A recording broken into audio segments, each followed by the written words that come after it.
Good afternoon, everybody. This is the Roaming Prepper channel, Pete here, and thank you for joining me this fine Saturday.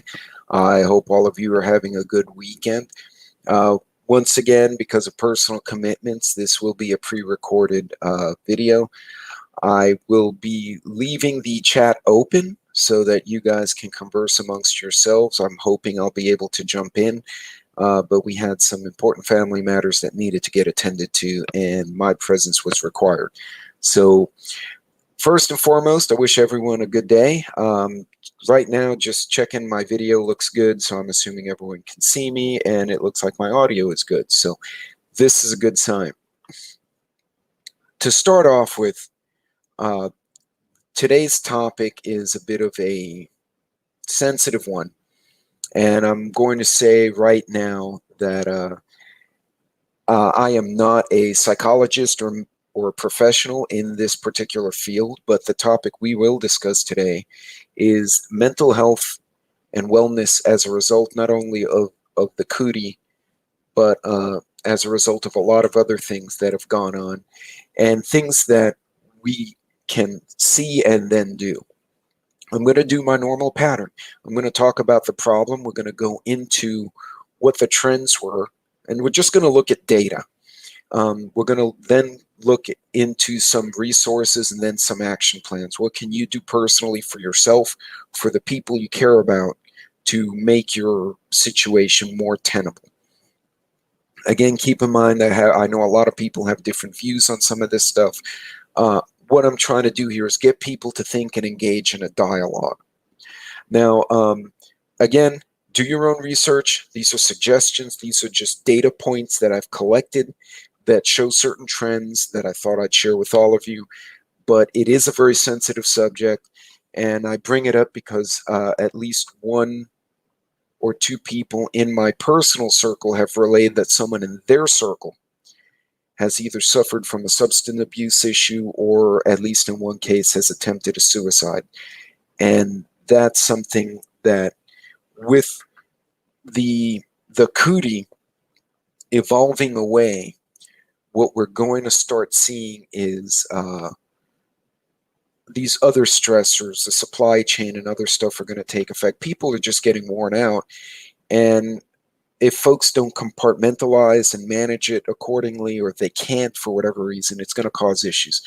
So I'm going to try and keep this as objective and academic as I can. So I'm gonna be done with my hoorah, and we're going to start with the first, actually the first video if I can find it. And here we go. So I'm going to share this with you guys because I think it is relevant, and I'm going to shut my face for a bit and let you guys enjoy. I thought this was just a really good 101 intro. So let's get into that. Hold on just a second, and here we go.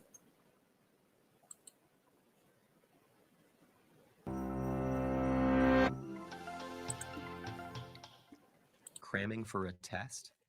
Trying to get more done than you have time to do? Stress is a feeling experience when we are challenged or overwhelmed. But more than just an emotion, stress is a hardwired physical response that travels throughout your entire body. In the short term, stress can be advantageous, but when activated too often or too long, your primitive fight or flight stress response not only changes your brain, but also damages many of the other organs and cells throughout your body. Your adrenal gland releases the stress hormones cortisol, epinephrine, also known as adrenaline, and norepinephrine. As these hormones travel through your bloodstream, they easily reach your blood vessels and heart. Adrenaline causes your heart to beat faster and raises your blood pressure, over time causing hypertension. Cortisol can also cause the endothelium, or inner lining of blood vessels, to not function normally. Scientists now know that this is an early step in triggering the process of atherosclerosis, or cholesterol plaque buildup, in your arteries. Together, these changes your chances of a heart attack or stroke. When your brain senses stress, It activates your autonomic nervous system. Through this network of nerve connections, your big brain communicates stress to your enteric or intestinal nervous system. Besides causing butterflies in your stomach, this brain gut connection can disturb the natural rhythmic contractions that move food through your gut, leading to irritable bowel syndrome, and can increase your gut's sensitivity to acid, making you more likely to feel heartburn. Via the gut's nervous system, stress can also change the composition and function of your gut bacteria, which may affect your digestive and overall health. Speaking of digestion, does chronic stress affect your waistline? Well, yes. Cortisol can increase your appetite. It tells your body to replenish your energy stores with energy dense foods and carbs, causing you to crave comfort foods. High levels of cortisol can also cause you to put on those extra calories as visceral or deep belly fat.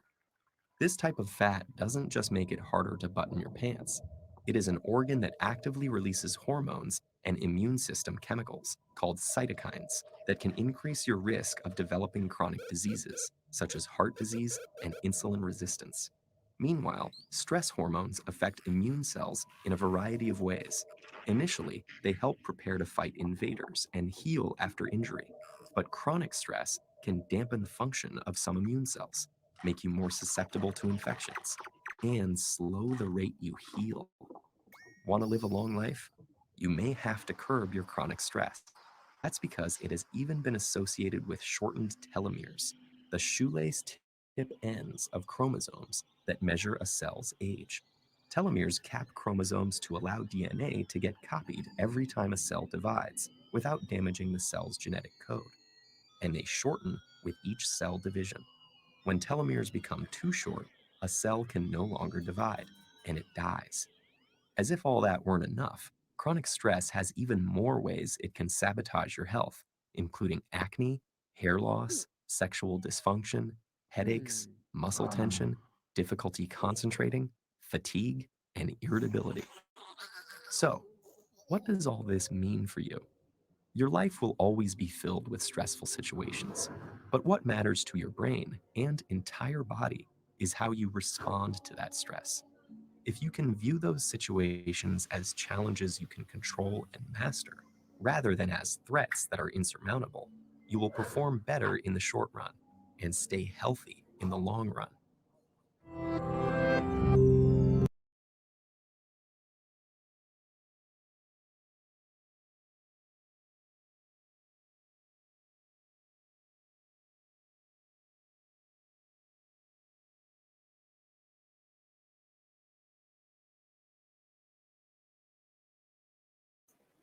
Hey, now I muted myself. That'll be on the video too.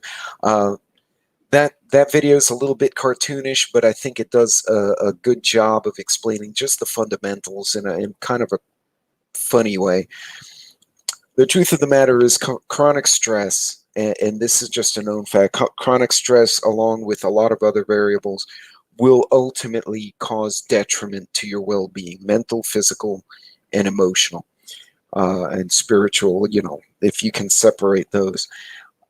The body requires certain things. It cannot be in a state of fight or flight all the time. With the cootie, we're looking, as we approach November of 2021, it's literally been almost 2 years since the first inkling of the the cootie in China appeared. Late November, early December, we started just barely hearing about it. But here you are. We're in a situation where it's been around for 2 years, and now we have auxiliary problems, supply chain, and crime, etc. And we're going to talk about a little bit of the crime and other factors. This has not only caused problems with stress in general, but it's also caused problems with some other factors. One being suicides. And we'll share that here in a second.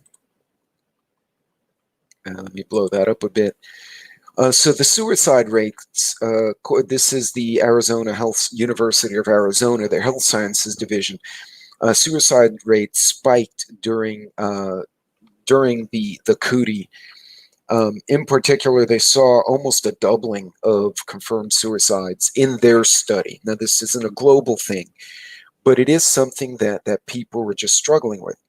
Keep in mind, a lot of this is tied hand in hand. So people, with the closing of everything, people who were getting help, who were getting meds, who had other factors such as uh, psychological, emotional needs, or who were used to being around family, were suddenly knocked out of that place. Some people enjoy solitude, and solitude and loneliness for them are very different.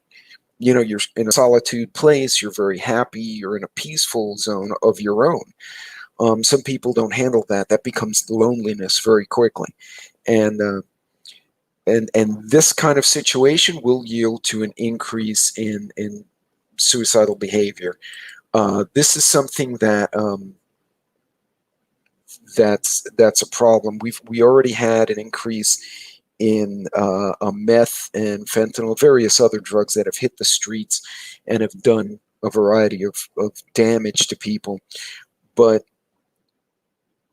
exacerbating the shutdown with isolation and the stress of the sickness, people not knowing what was going on, people getting laid off, not able to buy food, couldn't go to the store, couldn't check on the people they love. If they were dealing with elderly or sick, they couldn't see them in certain ways. Um, it just led to one thing after another. And over time, you start to run out of reserves, if you will.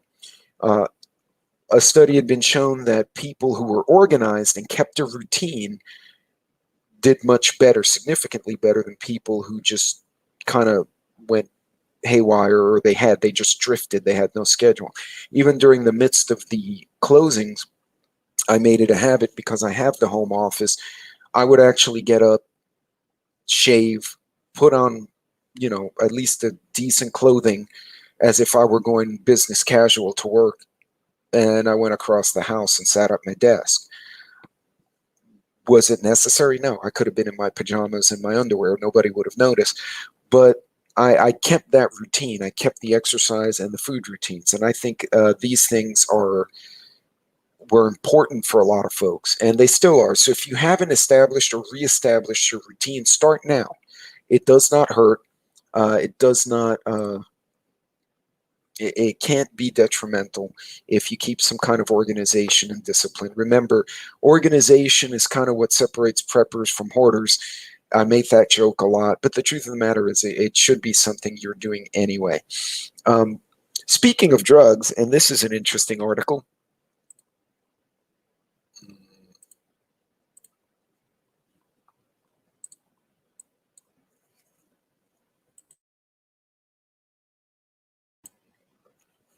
Okay, so party drugs lose out because of the cootie. Now, this was from Statista, which is just a compilation of data from the World Drug Survey and some other places. Notice here, though, the heavier drugs, the MDMA, the cocaine, actually diminished. And what you're seeing here, and this is just my take. Again, I'm not a professional, but my take is most of these are barbiturate behaving drugs. These are drugs that bring you down. Basically, what you're seeing here is, with the shutdowns, people were self-medicating, trying to deal with it. I know that alcohol sales in Texas went up 30%.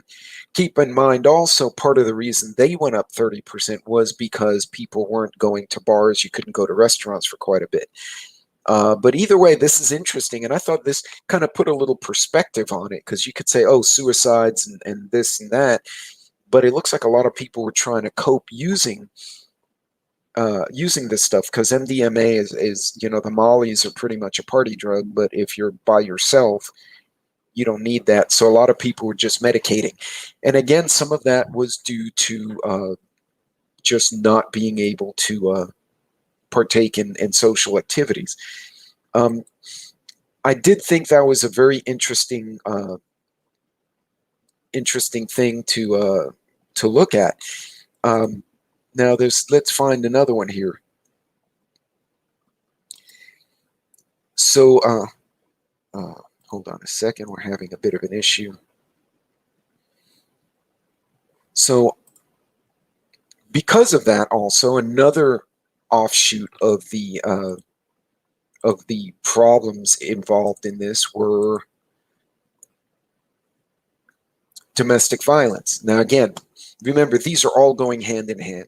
You lock people away, people can't get treatment, they can't see friends, their network is broken, and some people like solitude, but others don't handle it well. You start seeing people start to self-medicate. Something else you'll notice is people start to then, much like a dog that's not socialized, they forget how to behave around others. And you also saw a lot of cases where abuse victims were now locked in with their abusers. Whereas in the past, the abuser, husband or wife, went to work, the abusee, if you will, could sneak out, maybe call 911, get help of some type. Well, now you couldn't, right? Everything was locked in. So this was just one study. This is from the AJEM journal. They took 4 cities. So they took Alabama, Jefferson, Alabama, Portland, Oregon, San Antonio, Texas, and New York City. And there were increases, surprisingly, in the more rural area in Jefferson, Alabama. It was much more significant.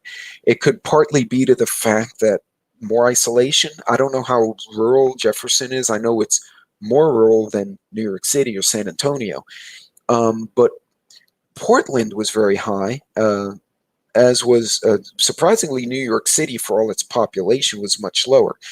Now, again, this is what was reported. There could be cases where there was a lot more not reported, but a flip side, just something to think about. New York City, the majority of people live in apartments. If violence is going on in the apartment next to you and the neighbors hear it, they're going to call the police. Whereas if you're out in the middle of nowhere and you're being violent to someone, people may or may not hear you, and cops may not get involved until after a violence has occurred. I don't know all the context to this particular study, but I did find that as interesting, and it makes sense. You have an increase in people who are stuck. They cannot go out. They cannot do the things they normally do, so they begin to lash out. And it's important for everyone to keep perspective here.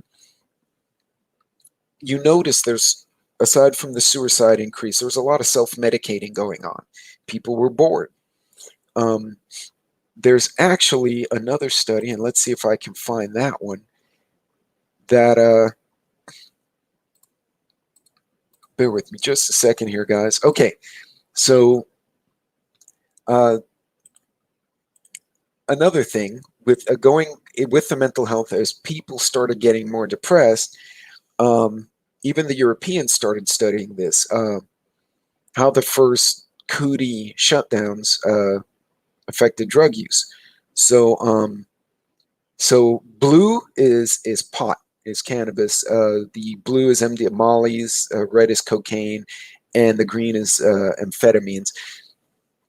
You notice once again that trend happened again. So even though people are saying they're using more, the majority are using something that'll put them down, not bring them up. They're aiming toward the cannabis, which mellows them out. So they were suffering anxiety. They didn't have the normal social outlets, going to the bar, going to a friend, going to a doctor, whatever the case may be. So they stayed home and got stoned.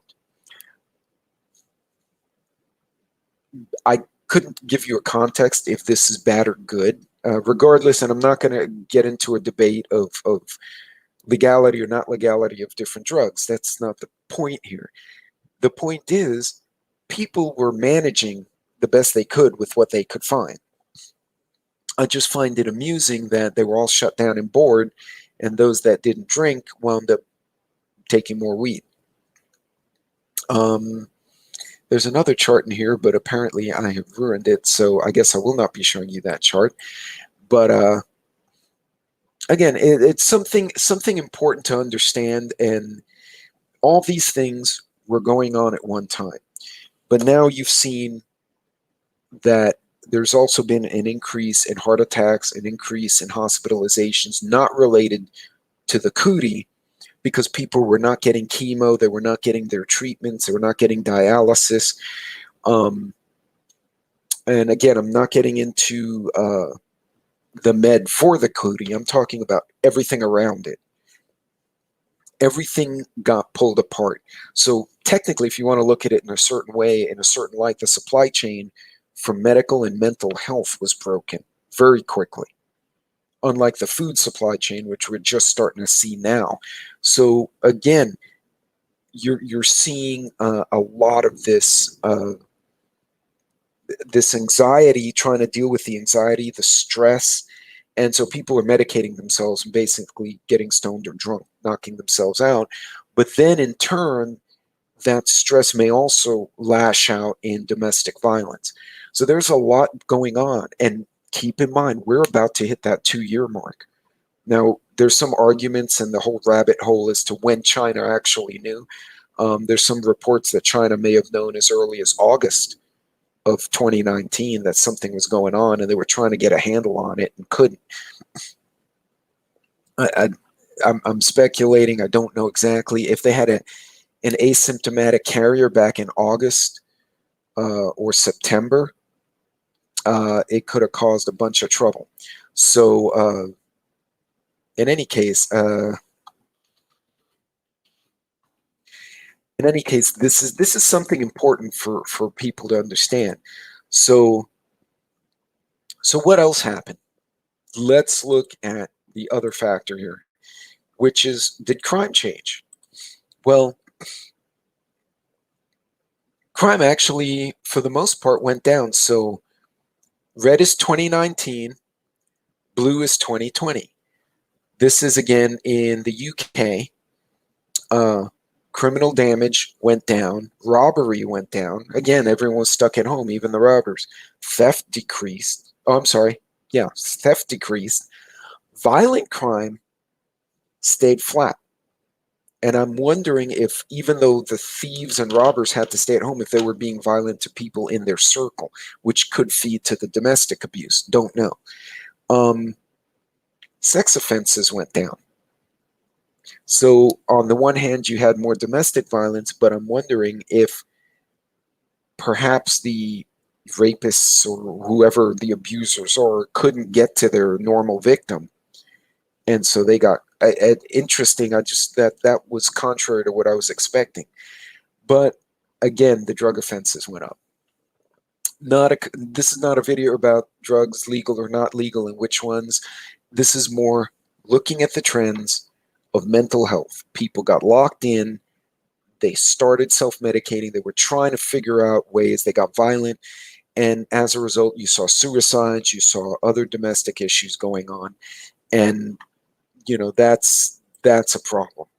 So we'll stop that for now. So again, looking at what's going on, you can see that there's been a lot of challenges. And now I think as people are going out, you're going to start seeing that increase in crime in the streets, partly because people have been locked up for 2 years almost in some places. Think about that. People have been isolated or quasi-isolated for nearly 2 years. We're now putting them in public. They don't know how to act. Again, the unsocialized dog or the unsocialized child. So you put them in public, and online, somebody pisses them off, they curse at them, they threaten them, and there's no consequence. Now they go out on the street, they threaten someone, and they get punched in the face. And then they react with violence, or they just go out and become violent. Someone tells them something they don't like, and they immediately become angry. They no longer have any social self-control. So not a good sight. And I suspect with the additional stressors now, as the cootie evolves away and we start going into supply chain and inflation and all these other factors, we're going to start seeing an increase in situations in the street as people cannot afford product. If they cannot find certain products, if they cannot find a valuable job or viable job, they're going to start taking from those that do. And there's where we have a problem. So why is this relevant? Well, as a preparedness community, we need to take care of our own mental and physical health. We did lose one YouTuber early this year. I just started following him when he passed away, but he died of illness. And if anyone remembers who it was, I know Papa Prepper and a few other people did tributes to the fellow. So feel free to mention it. But again, these are trends that we need to pay attention to and be mindful of, because as preppers, we may have to deal with this. We may have to deal with someone in our circle or in our mag or in our family who's self-medicating, who's depressed. And I'm going to go into another section of this here shortly, which is mental health resources. So part of being prepared is knowing how to handle situations, not just for yourself, but for the people in your circle. If you have one person who's becoming an alcoholic and you've gone to your bug out location, they're becoming an alcoholic and they're being violent to their spouse or to other people around them, you now have a problem. How do you mitigate? Well, there's certain things we need to think about. So what are some resources? So let's look at one last item here. So Americans are concerned of their future, right? 72% said that everything has the cootie and the affiliated things have disrupted their lives. 39% lost a job or income. 45% said it negatively affected their mental health. 74 think there's worse to come. And 79 believe the pandemic will trigger economic issues, which we're already seeing. And 82% feel the nation will be overrun. This was a year ago, so this is a little bit dated. But think about it. A year ago, 80% of the people were saying this is going to trigger a recession in their survey. Boom. We're kind of headed that way. So, again, people saw this coming, right? But not everyone reacted the way we do as a preparedness community. So let's start talking about, we've looked at the problem and we've done an analysis, a very brief analysis on the problem. So now let's talk about the next step. How do we act? Or what are our resources? So let's look at something. This is a good website. This is Aurora, Arizona. This is a rehab facility out in Arizona. They're auroraarizona.com. I don't know if, hopefully you guys can see that webpage. They have a mental health resource page, but they also have a variety of links to Al-Anon, Cocaine Anonymous, Gamblers Anonymous, Marijuana Anonymous, whatever anonymous you want, sex addicts. Also, parenting and adolescence. Again, as I said, as a preparedness community, you may have to deal with someone who's having a mental health crisis during an emergency.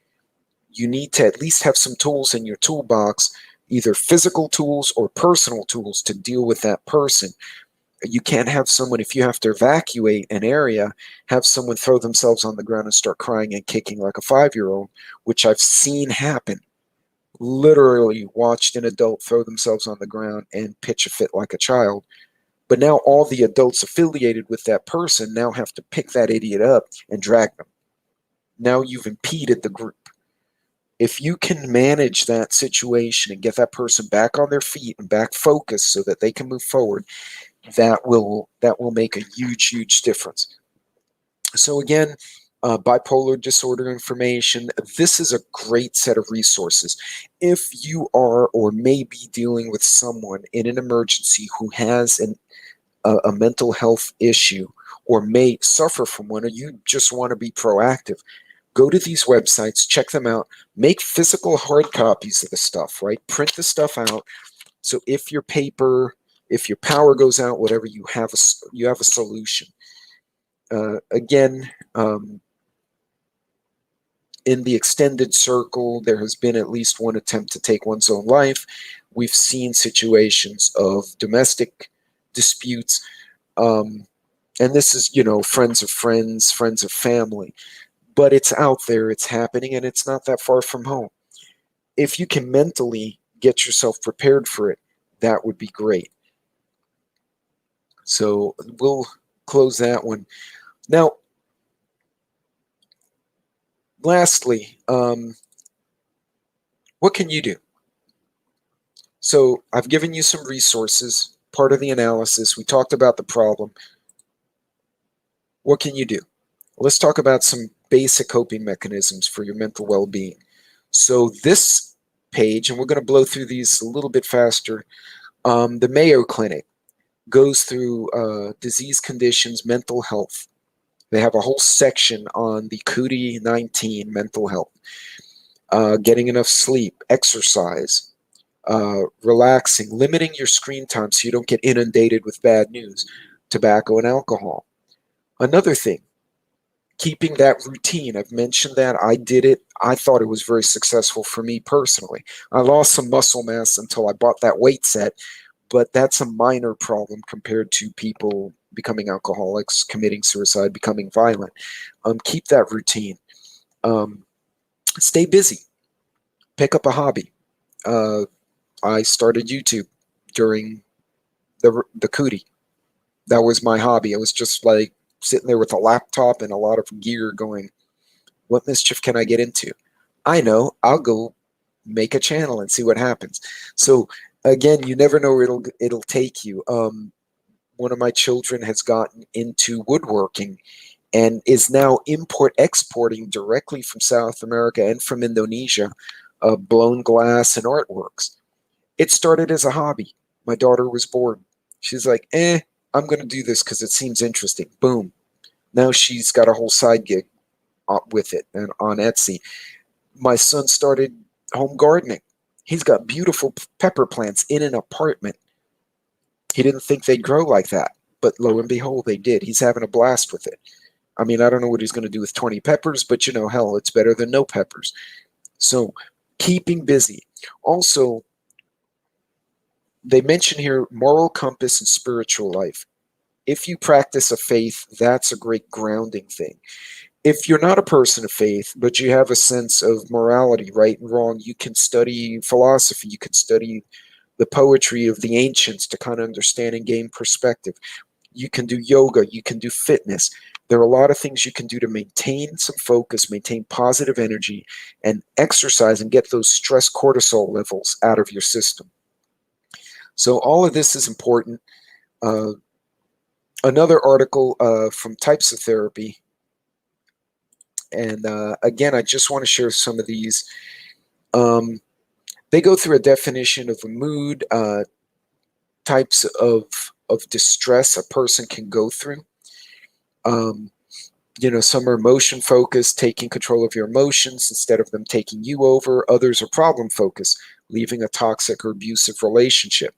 They break down some coping mechanisms, again, hobbies, exercise, mental activities, and just laughing, finding something to do. People who are busy or found activity and weren't just sitting there staring at the screen hearing bad stuff tended to do better. I went through a lot of articles, but unfortunately I had to pare them down. But these are great resources for you. And lastly, the Mental Health Center at Destination Hope. That one's a new one. I hadn't seen this one before. Here they go for seeking help. Now that you can use, and again, you could use teledoc or telecounsel or whatever it's called. You can find support. You can change the things you can. Take your mind off things. Don't watch the negative too much. Don't fixate on problems. Take a minute, back off, and do something fun. Even if doing something fun is throwing the ball with the dog, the dog will be happy for it. Mentalhealthcenter.org. They have some good info there. And again, a lot of this is common sense, but when people start losing focus, they start going down these negative rabbit trails. And ultimately, as we saw before, it could lead to domestic violence, substance abuse, or even domestic issues. So, good Lord, my sinuses in this place. Again, sorry, guys. There's a lot of resources out there. With the change of stressor from the cootie to the supply chain to the food and equipment and the holiday, and now we're getting the double stressor of people stress out during the holidays. It's very easy for people to get overwhelmed, and people in your circle could start having breakdowns or locking up or making bad decisions.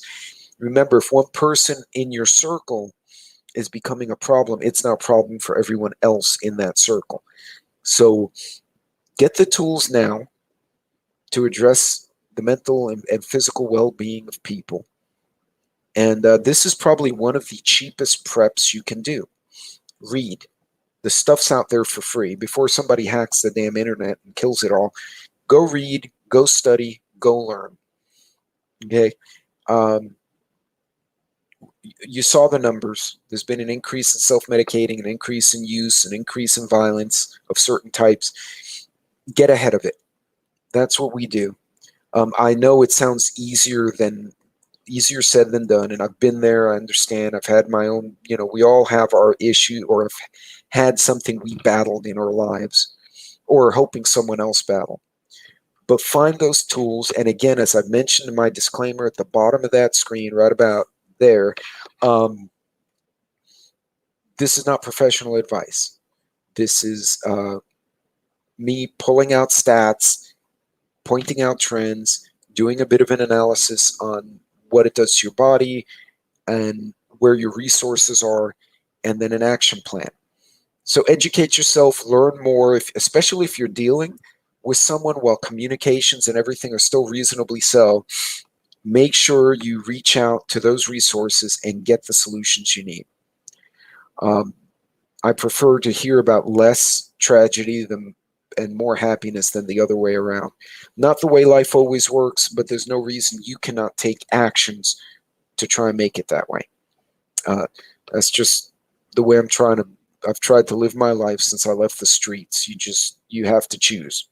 So choose your angle, go after it, and again, collaborate. So folks, that's about all I have for this episode. This was kind of a very specific Saturday sit rep because of things that were brought to me by the people in my circle that they're hearing in their circles. And I prefer not to have that happen in your circle. So guys, do some homework, learn about these illnesses. If you're going to deal with someone who battles this kind of situation, now's a great time to start educating yourself and getting those tools in the toolbox, either physical or personal, to deal with those kinds of situations when they come. Ladies and gentlemen, that's all I have for today. Again, I left the chat open so you guys could speak and engage one another. Please be safe on the road. Godspeed if you're traveling like I often am. And to everyone else, God bless, be safe, pay attention, and help someone out if you can. Until next time, take care.